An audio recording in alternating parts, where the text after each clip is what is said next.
I'm Carson Horn, and it's time for another edition of Talkin' Tumors, where I break down the latest happenings in Auburn athletics. Let's get rolling. Talkin' season is here. It's always one of my favorite times of the year for a multitude of reasons. One, it means college football season is almost here. Number two, it also coincides with my birthday most years. This year it's ending right before my birthday, but it always coincides with that, my birthday week. In my whole life, SEC Media Days, during the summer, I would sit on the couch all day for the 4 days of SEC Media Days, glued to the TV, watching it from sun up to sundown, from SEC morning this morning to Paul Feinbaum in the afternoons. Always one of my favorite times of the year. And I'm glad that I get to discuss it in regards to Auburn on today's show. This is Talkin' Tumors. I am Carson Horn. Yes, we are going to break down SEC Media Days that occurred yesterday when I'm recording this on Wednesday. Hugh Freeze, Keldrick Falk, Connor Lude, and Jackson Arnold spoke at SEC Media Days on Tuesday. They're still ongoing, but Auburn's part is done there. So I have plenty of takeaways from that. We'll also dive into Auburn basketball, talk a little bit about Bruce Pearl's future yet again and why I might have been a little bit ahead of the curve.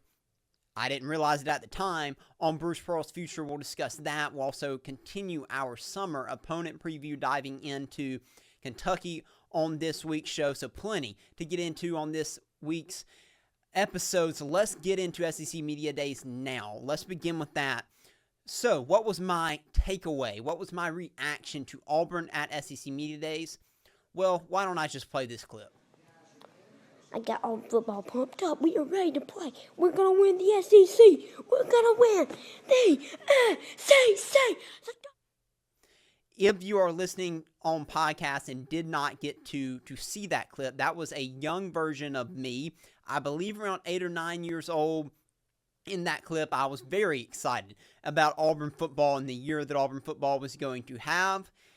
I don't know whether or not it came to fruition that year. It depends on what year I was talking about. If it was 2013, it did, because that was a really good year for Auburn. I do not remember exactly when that occurred, but that was kind of the feeling I got yesterday from Auburn at SEC Media Days. It was a different tone than we've seen. It was exciting. For the first time in a long time, Hugh Freeze spoke without really ticking off any part of the Auburn fan base. Now, I'm not going to be naive and sit here and say that there wasn't at least some sliver that didn't like something he said. I'm sure there was.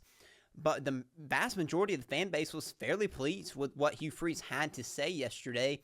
And unfortunately for Hugh Freeze, as hasn't been the case very often. Quite often he says stuff that gets him in hot water with the fan base.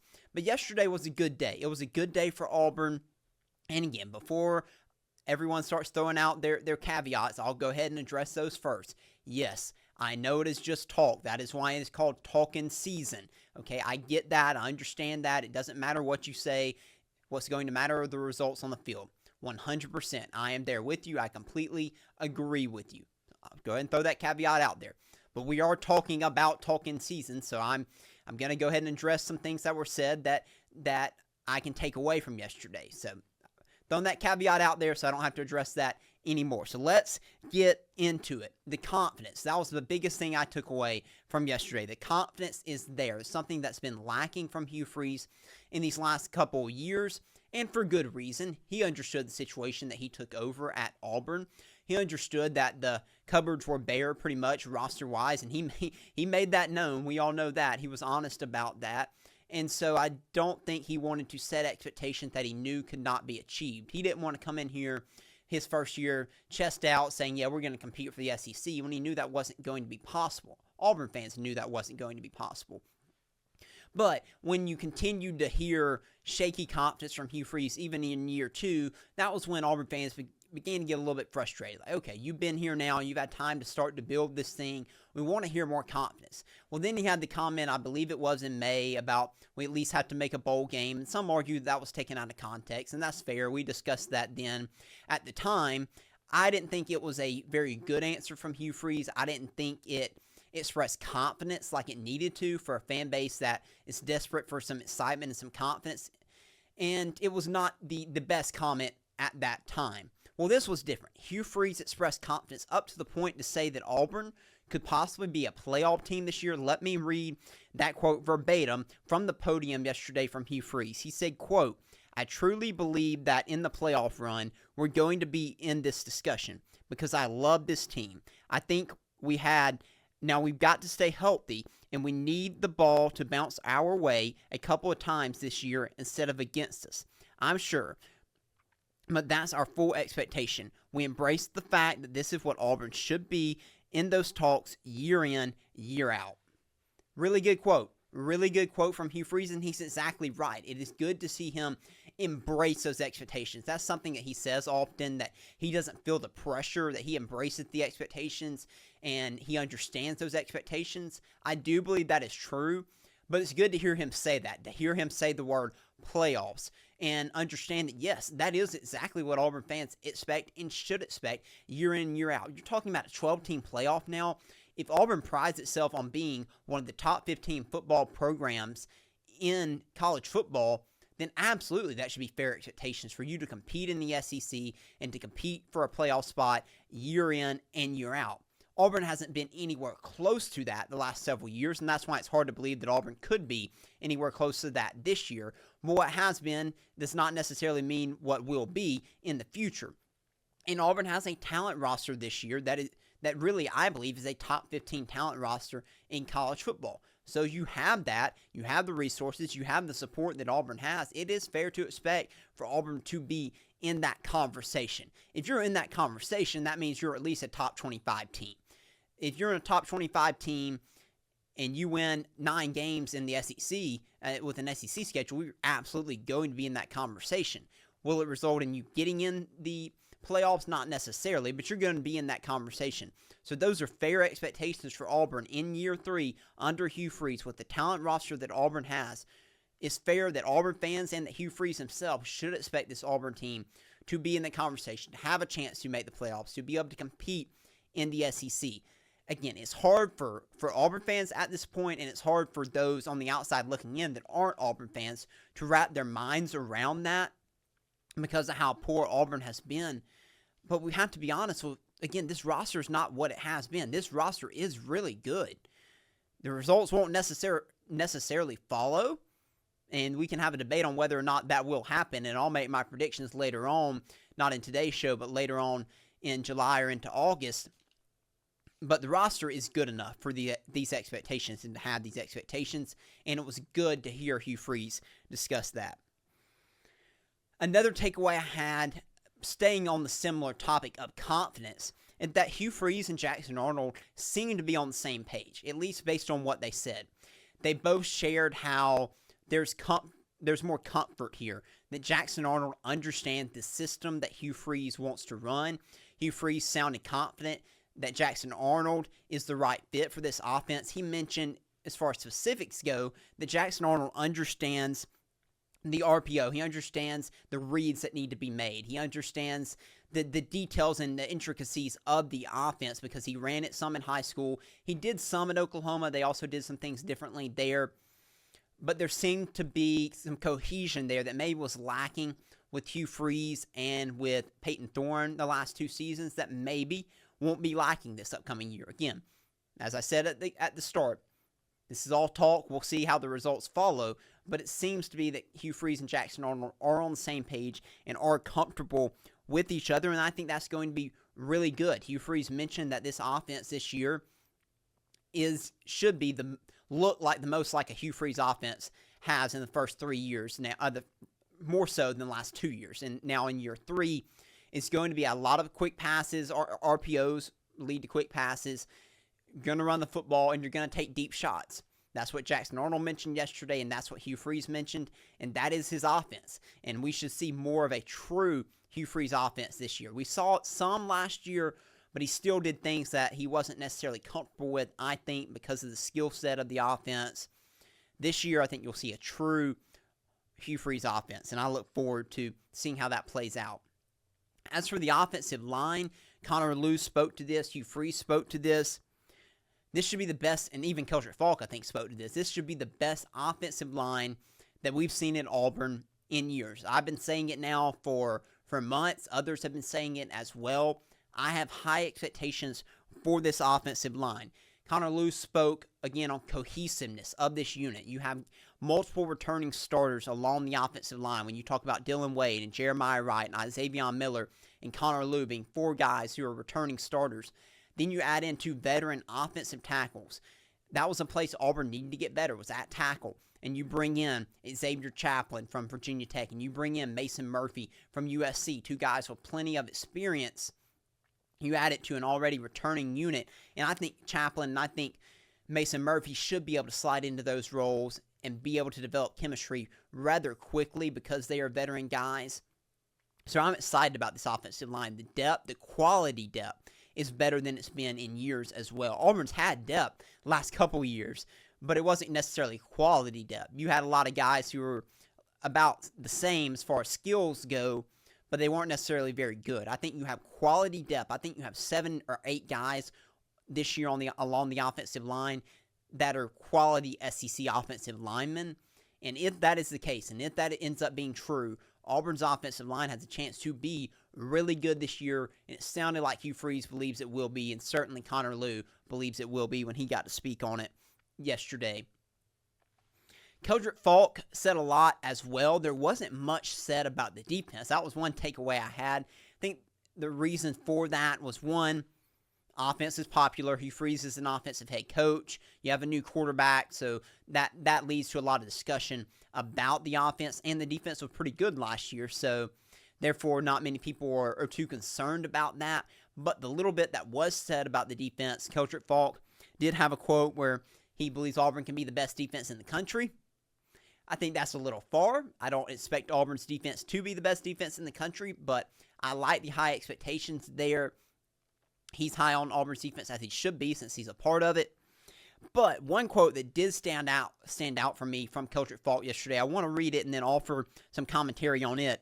He said, quote, "We just have to get back to that winning way, our winning ways. It was vital for me. I want to feel the drive just for, at the end of the game, we put a team away. For us to do that, we've got to be more consistent, and we have to practice more consistently. We have to work out consistently. We have to eat, drink, and sleep consistently." Love it. Love it from Keldrick Falk. That is a winner's mentality. That is a championship mentality, and he's exactly right. I talked a lot last fall on this show, how Auburn lacked a winner's mindset. It had to do with Auburn not being able to finish games. We knew Auburn blew a lot of games last year, had chances to win games, and wasn't able to get over that hump. Some of that had to do with execution, but also there was a mental factor to this. And I think Keldrick Falk, in that quote, seems to understand that, hey, we've got to have a different mentality. When we have a chance to put a team away, you got to go put them away. You cannot give them more life. So I love that quote from Keldrick Falk. That's what you want to hear from a veteran and a leader. And I know he's going to get after it this year. He has lofty goals for himself personally. He talked about Nick Fairley and wanting to pass his sack record this upcoming season. Big personal lofty goals, but he's also focused on this team and how to make this team the best it can be. And with that mindset, if everyone has the mindset that Keldrick Falk spoke of right there, this Auburn team can be special this year and can do special things. So really enjoyed hearing from him yesterday. Probably was my favorite player to listen to as far as quotes go, even though Jackson Arnold and Connor Lew both said some really good things as well. Couple other odd nuggets that I kind of took away from yesterday. One was the personality test. Hugh Freeze talked about this, how he's taken and the coaches have taken personality tests along with the players. That is to try to determine the best way, how to improve yourself. For coaches, how to coach players better. What type of coaching do they respond to? As a guy who graduated with a degree in psychology and is going on to get a master's in clinical mental health counseling, I ate this up. Absolutely loved it. Any way that can help you get an edge on the mental side of things, man, the psychology plays such a crucial role in athletics, and your mentality plays such a crucial role in piggybacking on what I was just saying. So any way that can help you improve that and can give you an upper hand over an opponent, I think is great. And it sounds like this has gone well. Auburn has used this to help change the way they're coaching some of the players. I know some old school guys may hate this and think it's dumb. That's fair. That's your opinion to have. I don't. I think this absolutely can help coaches become better coaches by learning how a player is going to respond. Because some players need an old school coaching approach. They need you to get after them. But some guys, you get after them, they're going to turn away and they're going to quit on you. And they don't need that. They need a different style of coaching. And that's what Hugh Freeze feels like these personality tests will allow for. So I really like that Auburn is doing that. It was neat to hear him and Jackson Arnold talk a little bit about that as well. They're also using that when they're evaluating transfer portal players and even some high school players in recruiting too. The other thing, I think it was Jackson Arnold that said this, I could be wrong, that Auburn players aren't allowed to wear red in the facility. Love it. Auburn's two biggest rivals, Alabama and Georgia, both have red as their main color, or at least a version of red as their main color. That's awesome. I like that a lot. Rivalries are what make college football great, and anything that enhances that, which I think not allowing people to wear red in the facility does that, I think is awesome. I think it is tremendous. So that was a couple odd notes that stood out to me from everything that was said. I'm sure I'm missing stuff. So many interviews were had. So many things were said yesterday at Media Days for Auburn. But overall, the confidence was there. The vibes were different, if you will, than I have seen from Auburn the last several years. From Hugh Freeze, from the players. I liked it. The vibes are good. They typically are at Media Days because what coach is going to come and say, yeah, I think we're going to be awful this year. I don't like our team. We're not very good. No coach is going to come into SEC Media Days and say that. Even a team that might go 0-12 this year, nobody's going to come in and say that at SEC Media Days. I get that. I understand that. But you can still pick apart and tell where a team is at and where they may have some doubts. You could tell that the last several years. This year, it sounded different. Hugh Freeze sounded different. There was definitely a tone change. And I'm excited to see what that might look like on the field this year. And as I mentioned at the start, Hugh Freeze did a good job answering all the questions without putting himself in a tough spot. He handled the golf questions. I told you in my preview I didn't care about the golf questions. He had answered that at this point. He did a good job, again, handling those, handling the jabs that came from Lane Kiffin. He joked with him a little bit, but didn't get too much into it. Dealt with it, handled it well, handled the expectations questions well. I was pleased with how Hugh Freeze handled SEC Media Days and how Auburn's players handled it. It was a good day for Auburn, and they will start fall camp on July 29th, so just a couple weeks from now, and they will open the season on August 29th. We are just a little over a month away from kickoff. It is getting here quickly. So Talkin season wrapping up, and then it's on to practice, and it's on to fall camp, and it's on to getting ready for Baylor in what is going to be an exciting season, one way or the other for Auburn, and we'll see. Hopefully it'll be exciting in a good way for Auburn this upcoming year. And real quickly, before we move on to some other topics here, did want to highlight that Auburn baseball had 7 guys drafted in the MLB draft over the weekend. Ike Irish went in the first round, number 19th overall pick to the Baltimore Orioles. I think there's going to be some teams that regret passing on him that should have drafted him in the top 10. He slid to 19th in what was a steal at that point for the Baltimore Orioles. Excited for him and his future as well as the other 6 Auburn baseball players that were drafted. 5 of those came in the first 10 rounds of the MLB draft, so a really historic draft for Auburn baseball. So congratulations to all of those players. Job well done by Butch Thompson and his crew developing those players and putting them in position to succeed. It's no wonder that Auburn has such a successful season this past year. And then finally, a quick note here. If you're watching on YouTube, you're about to see a change here, and I'm about to be in different clothes. That is because I pre-recorded the other topics ahead of time, just so I wanted to wait and record the rest of it after SEC Media Day so I could give my takeaways. But the rest of these segments were recorded at another time, so don't let that scare you. If you're listening on podcast, nothing is changing for you, but just wanted to give a heads up for those watching on YouTube. Moving on now to a topic I actually think we were a little bit ahead of the curve on, unbeknownst to me at the time. We did a segment, if you remember, a few weeks back on this show where we discussed Bruce Pearl's future, and I discussed a variety of different factors, a variety of reasons why I thought he might continue to coach, why I thought he might be close to retiring. We talked a little bit about some of the comments he's made over the past several years now. Well, that topic all of a sudden became a lot more pertinent than I was expecting. And you haven't noticed, I'll explain why. So, over the last several weeks, there have been plenty of statements released from the Auburn basketball program. However, none of them, up until just a couple of days ago, which I'll get to in just a second, they have all come from Stephen Pearl. And while that's not always abnormal, occasionally you do have assistants that will make statements on behalf of the head coach. That's not always an abnormal thing. I would say to the degree that it has occurred for Auburn and this Auburn basketball program over in the last several weeks, it's to a little bit of an abnormal level. Let me give you a few examples of where Stephen Pearl, instead of Bruce Pearl, has made statements regarding Auburn basketball and news regarding Auburn basketball. We saw it in the Nike read. This was the one that really opened my eyes. I had seen it in a couple other things, but it's kind of okay, that kind of is what it is, not a big deal. Well, in the Nike article, when Auburn made the move to Nike on July 1st, I was reading through that article, and I was going, okay, got a quote from Hugh Freeze here. Okay, got a quote from Larry Vickers, Auburn women's basketball coach. Okay, quote from Butch Thompson. Okay, here's our quote from Bruce Pearl. Double take. Wait, that's not Bruce Pearl. That's Stephen Pearl with that quote.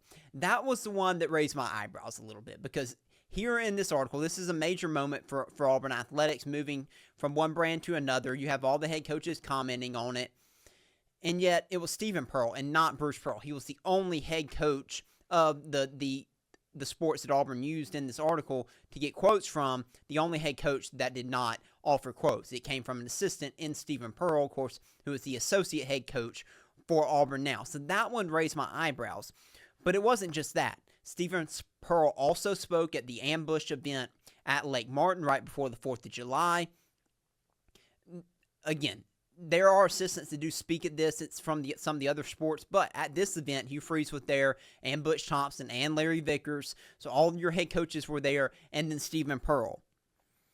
There have also been a few other statements out there, I think, regarding some of Auburn's opponents for the season that Stephen Pearl has also given quotes on. So you may not think this is a big deal. You may think this says nothing about Bruce Pearl's future. I would disagree. I do think this is important. I do think it tells us a little bit about what is to come for Bruce Pearl. What I do not know is whether or not it's going to be immediate. What I do believe is that this is intentional. This is intentional from Bruce Pearl. Maybe it's intentional from the university as well. I do think it is intentional for Bruce Pearl. He wants Stephen Pearl to take on a bigger role, to begin to take on some head coach duties, to learn what it's going to be like, to get his name out there more, and to take on a larger role to help him continue to develop into the role that Bruce Pearl wants him to have one day, which is to be the head coach at Auburn. Bruce Pearl has made no bones about it. He hasn't made it a secret. He wants Stephen Pearl to be the next head coach of Auburn men's basketball. I agree with him. I did a segment on the show a few weeks ago where I argued on behalf of Stephen Pearl that he should be the next head coach of Auburn men's basketball after Bruce Pearl. For whatever reason, as of right now, that is not in writing from the university. I wish it was. If I was in John Cohen's shoes, I would put it in writing, but I am not. And again, he knows a lot more than me. He gets paid a lot more than me. I get paid nothing, so I don't make these decisions. But if I were in his shoes, I would be putting Stephen Pearl in writing as the head coach in waiting. I believe that is what Bruce Pearl wants. However, that hasn't happened, but that's not going to stop Bruce Pearl from continuing to try to elevate Stephen and put him in positions to elevate himself and get him ready for what I believe is still likely, even if it's not in writing now, which is for Stephen Pearl to be the next head coach at Auburn. But how soon will and could this occur? That's the question that I don't know the answer to. Is this just Bruce Pearl trying to work to go ahead and build Stephen up for a couple of years from now, and he's just going ahead and allowing Stephen to do some of these things now? Or could this be something that's a little bit more immediate? I don't know the answer to that. I am concerned, though. I am concerned that this could be more immediate. I don't want Bruce Pearl to retire before this season.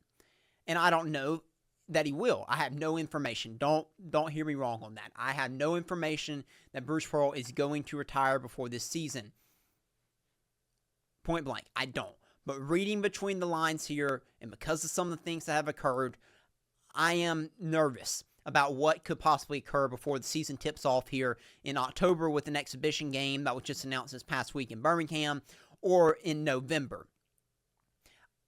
Of course, we've all seen the rumors about Bruce Pearl running for Senate. I don't know the validity of those. I don't know.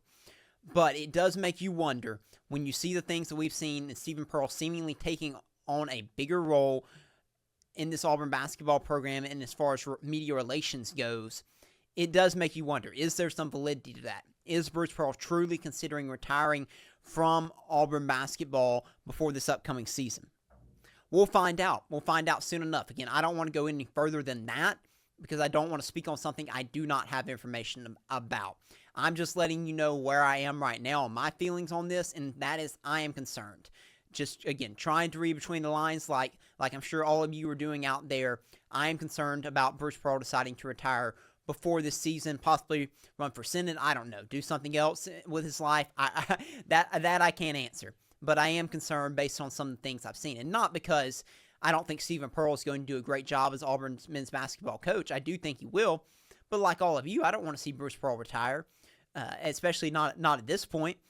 So I hope that he continues to coach this season and multiple more seasons before Stephen Pearl moves into that role. But in my eyes, Bruce Pearl's future is very much a question mark right now as we sit here in July. I don't expect this to drag out too much longer. If Bruce Pearl does indeed decide, hey, I'm not going to coach this upcoming season, I don't think he's going to put the players in this coaching staff in a terrible position where he's announcing this come mid-October and the season's rolling around in early November. I do expect if he decides to retire before the season that you will get an announcement at the latest at some point at the end of September. And that's at the latest. I think it would really honestly come before then in either August or early September. That's my guess. Again, I'm not trying to stir up conspiracy theories or rumors here. Just trying to read between the lines a little bit and give you how I feel on the situation. Okay, continuing back onto football now, let's continue our summer opponent preview, this time going into Kentucky. Auburn will host Kentucky on November the 1st. This will be the week after Auburn plays at Arkansas, so Auburn will return home to Jordan-Hare Stadium to face off against the Wildcats. Last season, this was one of Auburn's best games of the year. Auburn dominated really in the run game in this game against Kentucky. Jarquez Hunter had a career game, and Auburn, the score didn't necessarily reflect it, but Auburn did own this game, dominate this game. But Kentucky, man, was an atrocious team last year. They went 4-8. Somehow they beat Ole Miss, and that was the reason Ole Miss ended up missing the playoffs, really, because Kentucky knocked them off in a big upset. I still don't know how that happened. All you can mark it up to is that's college football, and major upsets happen every year. But Kentucky was not a good team. They were much different than what we're accustomed to for Mark Stoops teams. We're used to Mark Stoops teams at Kentucky being really good, really solid teams, overachieving for their talent level. That was just not the case last season. Mark Stoops is the longest tenured coach in the SEC. He is entering year 13. He has a 67-72 record at Kentucky. Despite having a losing record, he is still the winningest coach in Kentucky football history. They did have a really good recruiting cycle for their program, had a top 25 high school class, had a top 15 portal class. The big name to watch here for Kentucky is quarterback Zach Calzada. If that name sounds familiar, it should.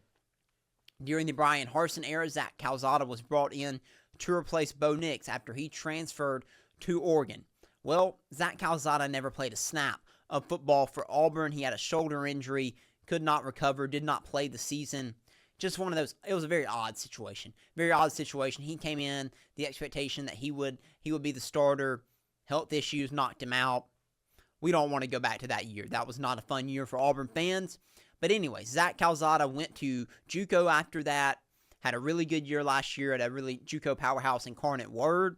And now he is transferred to Kentucky and will be the starting quarterback for Kentucky this upcoming season.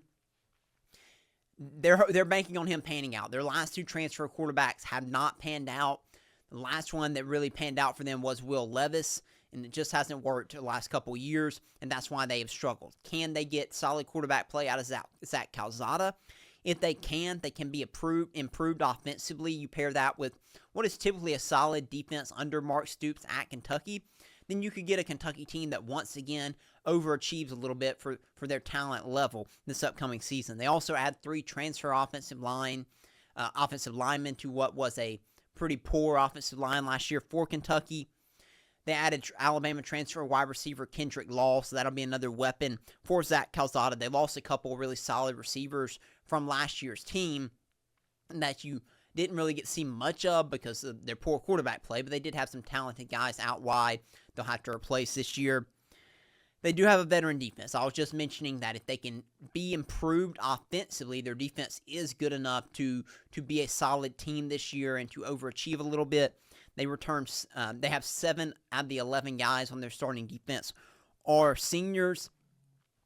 But nonetheless, this is a game that Auburn should win, a game that Auburn should win comfortably. This is not a game where Auburn is going to lack talent compared to Kentucky. Auburn will be the more talented team in this game. It should be a game similar to last year where Auburn controls it. Auburn can assert its will on Kentucky. But will they? This is going to be late in the season, so we're going to know a lot about this Auburn team at this point. Will this Auburn team be on an upward trajectory or a downward trajectory at this point? That could determine a lot of how this game goes. If Auburn's season is hanging on by a thread, this could be a break-it type of game for Hugh, make it a break-it type of game for Hugh Freeze. If the season's going well, this should be a W in the win column that sets up Auburn for a strong finish as you get closer to the Iron Bowl in the back half of this season. This will be a flex kickoff, meaning it could be in the afternoon or night. And again, it is on November 1st. So not one of the bigger games for Auburn this season. It is a game that Auburn will absolutely be favored in, and it is a game Auburn should win. But as we've learned over the last several years now, nothing's a guaranteed win for Auburn, even in games where they might have the advantage talent-wise. Auburn has shown the ability to still be able to lose those games. So can't take anything for granted at this point, but this should be a win for Auburn this upcoming season. Okay, going back to basketball now, I meant to address this when I was going over Bruce Pearl's future, but I did not. I want to address it now, and that is what happened this past weekend. And that was Tahad Pettiford was arrested on, I believe it was Friday night for DUI. He released this statement. I'm going to read it on his arrest, and then I will offer some thoughts. Quote, "Last night I made a serious mistake, and one that I take full responsibility for. My actions put myself and others at risk, and for that I am deeply sorry. There is no excuse. To my family, my teammates, coaches, and fans, I know I've let you down. I understand the disappointment and concern this has caused, and I want you to know that I'm taking this seriously. This is not who I am and not who I will be. I'm committed to learning from this moment and making meaningful, positive changes in my life. I'm grateful for the support and accountability of those around me, and I will work to earn back the trust I've lost." That was a really mature statement from Tahad Pettiford. He owned it as he should have. There is absolutely no excuse for his actions. Completely unacceptable. As he said in his statement, he put his life and other lives in danger because of his actions. Completely unacceptable. And he will have to face the consequences of those. And Bruce Pearl also released a statement.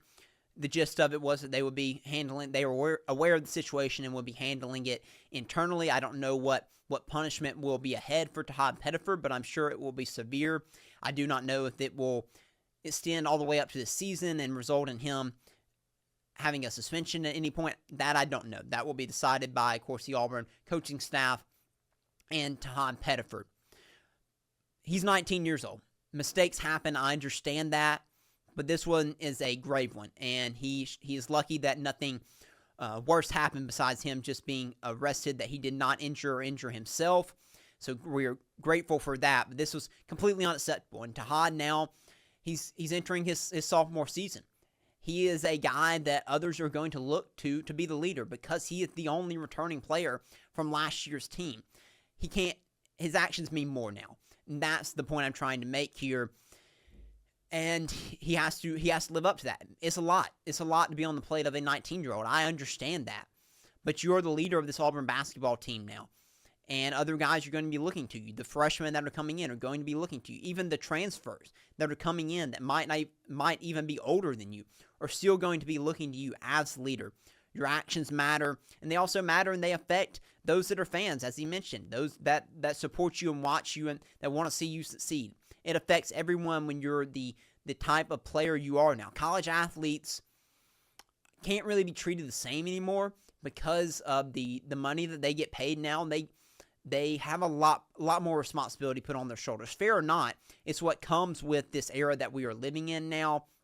And Tahad Pettiford hopefully will learn from this, grow from this, and become a better person from this. And I believe he will. I'm extremely high on Tahad Pettiford and his character. I do think he is a high character guy from everything that I've known about him and the times that I've gotten to be around him covering Auburn basketball this past year.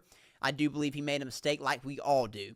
And I hope that he will grow and learn from this. Okay, moving on now to Auburn football and the Auburn defense in particular. I wanted to discuss this a little bit, and that is whether or not Auburn's defense will be better this upcoming season in 2025. Because last year, honestly, Auburn's defense was pretty solid. They were 27th in team defense. They allowed only 21.3 points per game. They're really good in the red zone, especially last year. The opponent's red zone conversion rate was 78%, but only a 48% touchdown conversion rate, which is exceptional. So Auburn maybe gave up points in the red zone, but a lot of the times that was field goals and not touchdowns, which is really big. 7 counts a lot more than 3, if my math is correct there. So that is a big deal that Auburn was solid in that regard. So will Auburn's defense be better or worse this year? Let's look at what this defense has roster-wise. You have the key players that were lost from last year's team. Really, most of them fall along the defensive line. You lost Isaiah Rakes, who was a really good nose last year for Auburn. His stats didn't pop off the charts, but he did a really good job of clogging holes there in the middle. You lost Philip Bliddy, who was a solid defensive lineman as well. Jalen McLeod was an excellent edge rusher, provided great pressure. Eugene Asante at linebacker and Dorian Mausi were 2 of your leading tacklers that are both gone. So that is my biggest concern, the defensive line and linebacker room. I'm concerned about those 2 rooms, and I've talked about it before. It's not because those rooms lack talent. It is because of the depth and some of the inexperience there. Your defensive line, your starting defensive line this year is likely to look something like Keldrick Falk, Malik Blockton, and Bobby Jameson Travis. If you're running a 3-front, that's more than likely what it's going to look like. And then having Keyron Crawford out there at the edge, which can be considered an outside linebacker, can be considered a defensive end.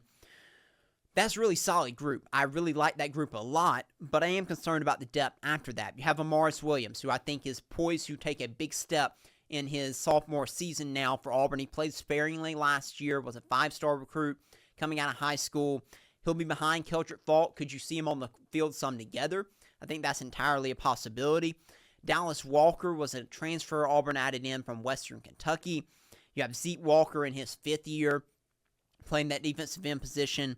And then you have Malik Autry, a true freshman, in there. This is along the defensive line. As at the edge position, Auburn added transfer edge Chris Murray from Sam Houston, I believe it was. You have Jamonte Waller entering his redshirt freshman season. He dealt with injuries last year. He'll provide some depth. You have true freshman Jared Smith. But again, listen to what I'm saying there. Transfer or true freshman or redshirt freshman or sophomore, young, inexperienced. And that is why I have concerns about this defensive line. And the linebacker room, same thing. I expect DeMarcus Riddick, Robert Woodyard probably to be your starters here. Auburn added a transfer, Xavier Atkins from LSU and Caleb Wheatland, from Maryland, along with adding Elijah Melendez as a true freshman. He signed in this past class. That's what your linebacker room is looking like. Of course, we're all high on DeMarcus Riddick. He had an exceptional freshman year. But he's going to have a more traditional linebacker role this year. And I don't think enough people have talked about this. There's going to be a transition for him. Last year, he was a situational linebacker. He was put in to do one job, whether that was to spy the quarterback, whether that was to blitz. Well, now he's got to do a lot more than that. He's got to command the defense, and he's going to have to take on a bigger role, take on a more of a leadership role and of this defense. He's fully capable of doing it, and I believe he's going to do a great job. He should have a greater understanding of DJ Durkin's defense in year 2, but it's still a different role. So how will he do in that role? I think it'll be good, but I do think it is worth pointing out, and it's not something that I think a lot of people have talked about, that his role on this year's team is going to be different from last year now that he's taking on more of a full-time linebacker role, whereas last year he was a spot guy for Auburn. Robert Woodyard's been in the program for multiple years now. I'm excited that it looks like he's finally going to be able to earn a starting position and to play meaningful snaps for Auburn. But will he be as good as a Dorian Mausi was for Auburn last year, or even a Eugene Asante? I don't know. It's hard to answer that. Can Elijah Melendez, Xavier Atkins, and Caleb Wheatland, can those guys give you solid production at the linebacker position? There's just a lot of questions here, a lot of unknown when you have inexperienced players or guys that haven't produced, at least for Auburn so far.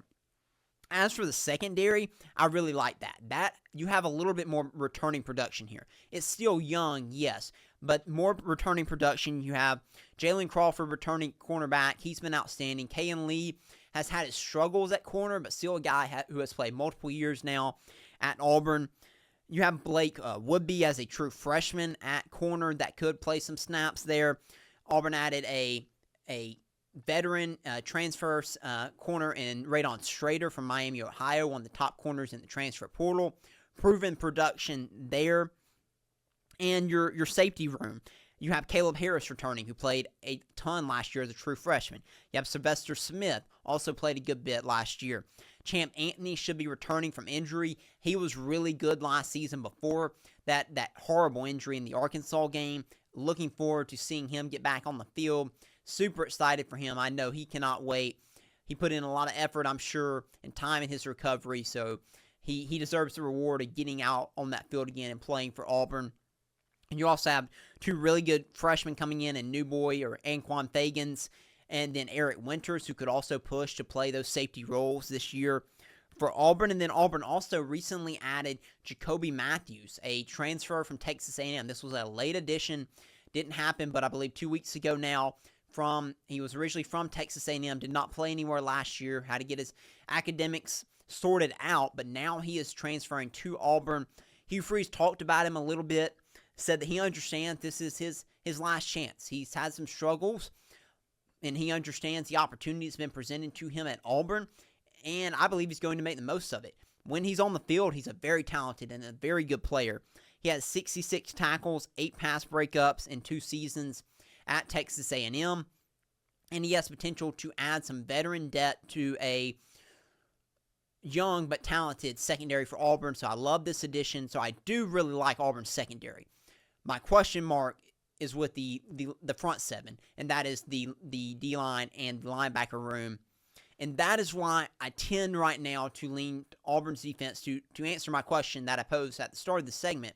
That's why I lean towards Auburn's defense being slightly, and keyword there, being slightly worse than it was last season.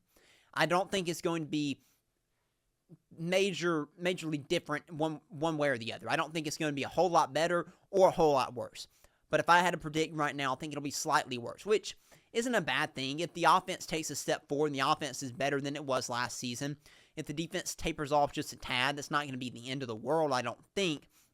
However, on the flip side of that, Auburn's defense could end up being better for reasons as DJ Durkin's in his second year now. So the guys on this team should have a better understanding of his system, which should allow them to play more free. And also, if the offense does in fact improve this year, as I think it will, then that can be a jolt of energy to Auburn's defense. You know it's exhausting. If you've ever played a sport, if you've ever played football especially, if you play one side and the other side of the ball just isn't producing. Whether you're an offensive player and your defense can't get a stop, or you're a defensive player and your offense can't get you any points. It can be